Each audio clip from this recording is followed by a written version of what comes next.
ఇక సొంత గడ్డపై జరుగుతున్న ప్రపంచ కప్లో ప్రత్యర్థులపై తెలుగునేని ఆధిపత్యం చెలాయిస్తూ ఒక్కోటమి లేకుండా నాటౌట్కు దూసుకొచ్చి అభిమానుల్లో అంచనాలను అమాంతం పెంచిన రోహిత్ సేన సెమీస్ సవాల్కు సిద్ధమైంది. ఏ హడావిడి లేకుండా ప్రశాంతంగా పనిచేసుకుపోతూ ప్రత్యర్థులకు షాకులిచ్చే న్యూజిలాండ్తో ఇవాళ రోహిత్ సేన తలపడబోతుంది. అయితే టోర్నీలో జట్టు ప్రదర్శన, ఆటగాళ్ల వ్యక్తిగత ఫామ్, వాంకెట్ రికార్డు ఇలా ఏ రంగంలో చూసుకున్నా మ్యాచ్లో భారతే ఫేవరెట్.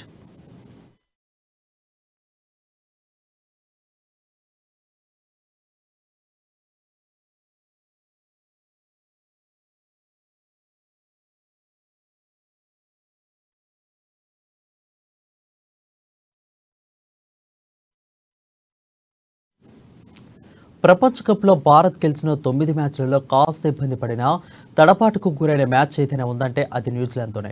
274 పరుగులు లక్ష్య ఛేదనలో చివరికి 4 వికెట్ల తేడాతో మ్యాచ్ గెలిచి టీమిండియా గట్టెక్కింది. ఇప్పుడు అదే న్యూజిలాండ్తోనే రోహిత్ బృందం సెమీఫైనల్లో అమీతుమీ సై అంటుంది. అయితే వకండే మైదానంలో జరిగే తొలి సెమీస్ పోరులో కివీస్ భారత్ తలపడుతుంది.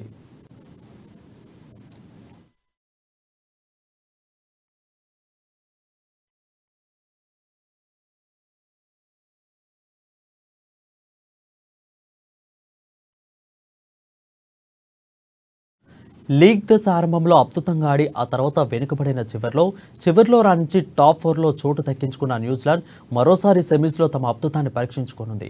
టీమిండియా ఫేవరెట్గా కనిపిస్తున్న నాకౌట్ మ్యాచ్ కావడంతో అంచనాలకు భిన్నంగానూ సాగే అవకాశం ఉంది.